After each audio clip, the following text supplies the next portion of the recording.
This is what I get to see when I wake up early in the morning in Delhi. The tower you see is extremely visible during the summertime, and now the visibility is almost zero. But Delhi was not like this always. If you look at the map of 1998 to 1999, you can see it's orange. But again, if you'll see 2009 started to got bad. 2009 it's dark red. 2020 2021 it's again the same condition, it's red, nothing got better. And when we come to 2024, it is so red that it's going to turn black. That's how the condition of Delhi is. In some parts of Delhi, the air quality readings have crossed 1700. But are firecrackers the real reason? Smog towers, actually wastage of money. A blanket of toxic smog has covered the city of 30 million people. Today we will dive in why Delhi's pollution feels impossible to solve. Big news coming in. GRAP stage 4 has been imposed in Delhi. Government roll out the same measures under the GRAP bans on construction, restriction on vehicles and a halt to subtle burning. In some parts of Delhi, the air quality readings have crossed 1700. An AQI of 1700 is 17 times more worse than what's considered safe. This year alone, flights have been diverted, school are back to online mode, construction is banned and offline have gone remote. But let's be real, going remote doesn't mean we are breathing clean air. We are still choking in the same toxic city. जो healthy patient भी हैं उनको भी chest में दर्द होना, सांस फूलना, काला बलगम आना, नाक से काला. Doctors are advising drastic measures. Their message is clear. If you can, leave Delhi. It's that bad.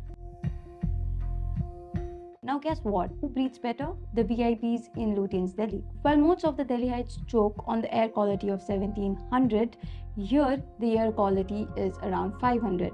It's bad, but survivable. Why the difference? Better tree cover, stricter reinforcement of pollution rules, and air purifier paid from with taxpayers' money. Between 2014 and 2019, over 300 air purifiers were purchased for government ministers. Meanwhile, an ordinary Delhiite has to shell out 10,000 to 15,000 per purifier plus GST just to breathe indoors. For most, the clean air is simply unaffordable. The Supreme Court has declared clean air as a constitutional right. Yet in Delhi, it's unavailable or comes in a hefty price. Politicians tell us to avoid diesel cars, stop construction and work remotely, all while sitting in their air purified space. It's not just bad government, it's a systematic failure which leaves millions of Delhiites gasping for air. Every winter, Delhi relies on bans to manage pollution. This year, under GRAP Stage 4, these are the restrictions introduced. Ban on construction, all non-essential construction and demolition activities were halted. Diesel vehicle restriction, BS3 petrol and BS4 petrol vehicle are banned. Truck entry restriction, non-essential trucks were banned from entering Delhi. Diesel generator ban, use of diesel generator set was prohibited except for essential service. Industrial shutdowns, industries using non-clean fuels were forced to shut down. But here's a problem. These bans are reactive, not proactive. By the time these bans are enforced, the air is already toxic. But are firecrackers the real reason for the pollution in the national capital region? Or are firecrackers one of the contributing factors? Every year, Delhi firecrackers are blamed for the smog. But let's look at the fact. In 2023, Delhi's AQI hit hazardous level week before Delhi. Firecracker may add to the problem, but they are just a small part of much larger crisis. Arvind Kejriwal should first acknowledge what he has not done to control pollution. Delhi's air pollution crisis isn't caused by one thing. It's a tangled web of systematic failure, weak reinforcement and economic pressure. Now let's break it down. Delhi has over 12 million registered cars, including 33 lakh cars and 82 lakh two-wheelers. Vehicular emissions contribute 41% of PM 2.5 levels in Delhi. Delhi metro देश का सबसे बड़ा और दुनिया का 11वां सबसे बड़ा metro network है. Despite having India's largest metro network, Delhi struggles with unreliable public transport. As a result, private car ownership is rising. Diesel truck and two-wheelers only make the problem worse, especially during winters.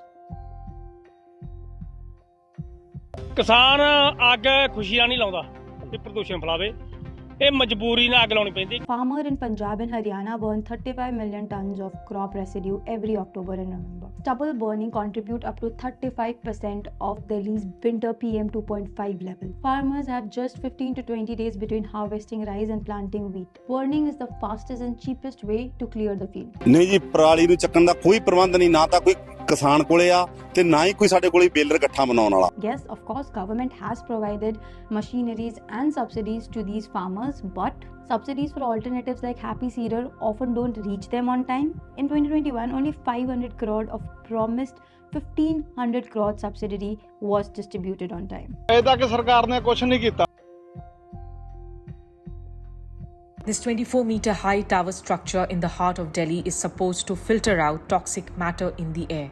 Delhi installed 2 smog towers costing 22 crore, promising to clean air within a 1 kilometer radius. The towers are capable of purifying a small pocket of air but have negligible impact on the city's overall air quality. For a radius of 50 meters, the impact in reducing pollution is almost 80%.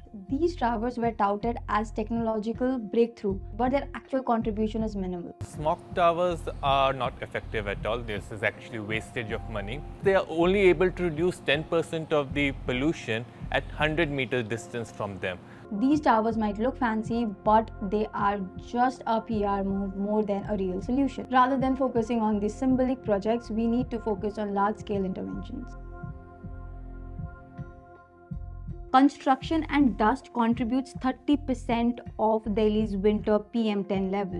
Many construction sites operate illegally during bans often backed by political connection. In fact, on November 18th, when the AQI of Delhi was 1700, a senior lawyer pointed out that the construction was undergoing on the court premise despite a ban on construction activities. Now see, that's the condition of Delhi, and how can we expect any change? These sites were clearly operating despite the ban. Violation like this happens because penalties are too small to deter developers and reinforcement is weak.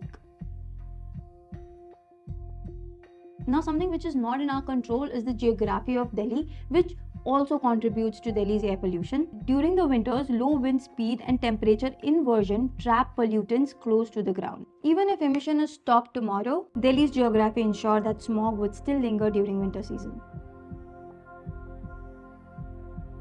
Now, if we'll turn the history and look at, Delhi is not the only city who is suffering from air pollution crisis. How did the world's most populous nation and the world's largest emitter of greenhouse gases managed to clean its air? In early 2000, Beijing faced a similar crisis. Smog so thick it blocked the sun. But today, Beijing is unrecognizable. How did this all happen? Beijing transitioned from coal to gas and renewables, built a robust public service system including subways and electric buses, invested rupees 19 crore in air quality improvement between 2012 and 2017. Not only that, Beijing's local and central government worked together.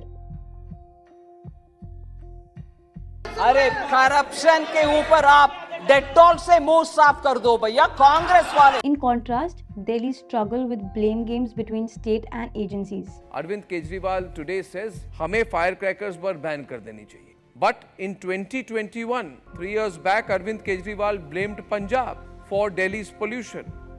Interestingly, after Kejriwal formed the government in Punjab, he is not blaming Punjab. Delhi government will blame Punjab for fire and Haryana government will blame Delhi for fire. This is how the blame game is happening among the political leaders, and who is suffering is the people living in Delhi.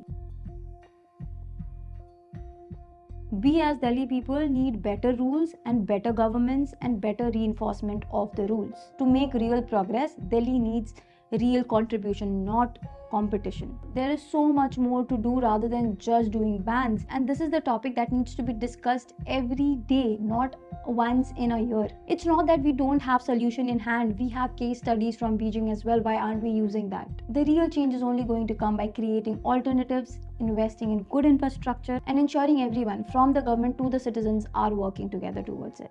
Do let me know, what do you think about Delhi's air pollution crisis and how we can solve it?